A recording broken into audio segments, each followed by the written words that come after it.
It's story time. Welcome. Tonight, we're going to read Gertrude Mcfuzz by, you guessed it, Dr. Suess. Gertrude Mcfuzz.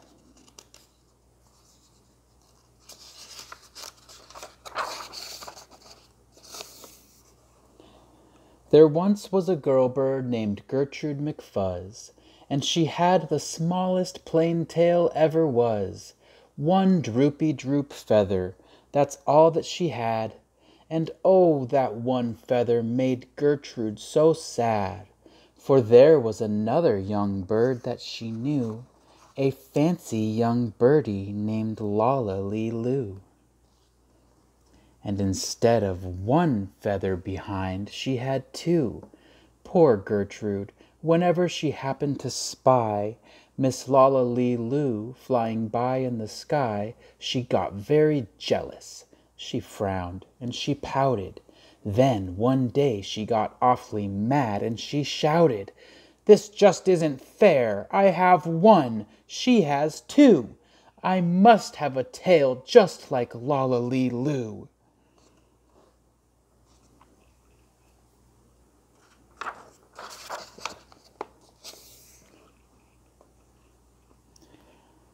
So she flew to her uncle, a doctor named Dake, whose office was high in a tree by the lake, and she cried, "Uncle Doctor, oh please, do you know of some kind of pill that will make my tail grow?"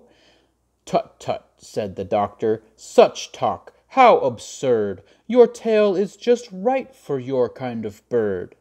Then Gertrude had tantrums. She raised such a din that finally her uncle, the doctor, gave in, and he told her just where she could find such a pill, on a pillberry vine on the top of the hill. "Oh, thank you," chirped Gertrude Mcfuzz, and she flew right straight to the hill where the pillberry grew.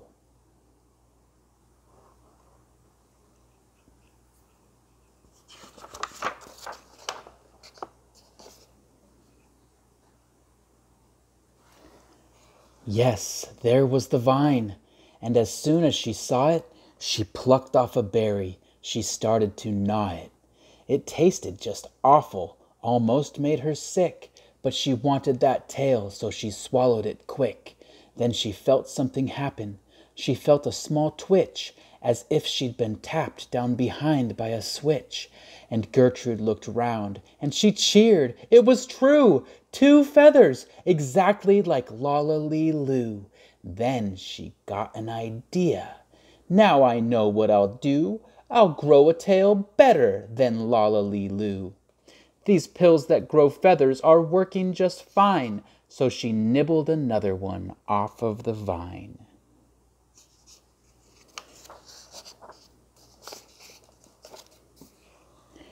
She felt a new twitch, and then Gertrude yelled, "Whee! Miss Lala has only just 2. I have 3. When Lollaloo sees this beautiful stuff, she'll fall right down flat on her face, sure enough. I'll show her who's pretty, I certainly will. Why, I'll make my tail even prettier still." She snatched at those berries that grew on that vine. She gobbled down 4, 5, 6, 7, 8, 9, and she didn't stop eating, young Gertrude Mcfuzz, till she'd eaten 3 dozen. That's all that there was.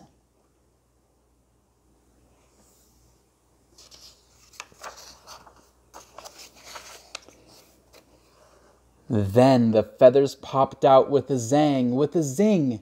They blossomed like flowers that bloom in the spring. All fit for a queen, what a sight to behold! They sparkled like diamonds and gumdrops and gold, like silk, like spaghetti, like satin, like lace. They burst out like rockets all over the place. They waved in the air and they swished in the breeze, and some were as long as the branches of trees, and still they kept growing. They popped and they popped until long about sundown, when finally they stopped. "And now," giggled Gertrude, "the next thing I'll do is to fly right straight home and show Lala Lee Lou. And when Lala sees these, why her face will get red, and she'll let out a scream, and she'll fall right down dead."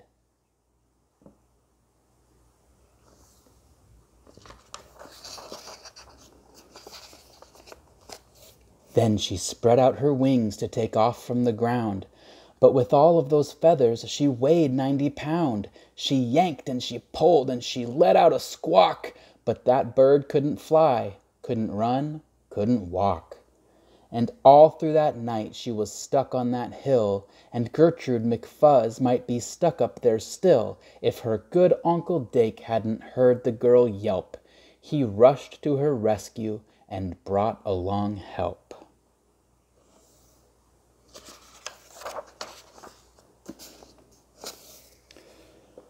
To lift Gertrude up almost broke all their beaks, and to fly her back home it took almost 2 weeks, and then it took almost another week more to pull out those feathers. My, Gertrude was sore.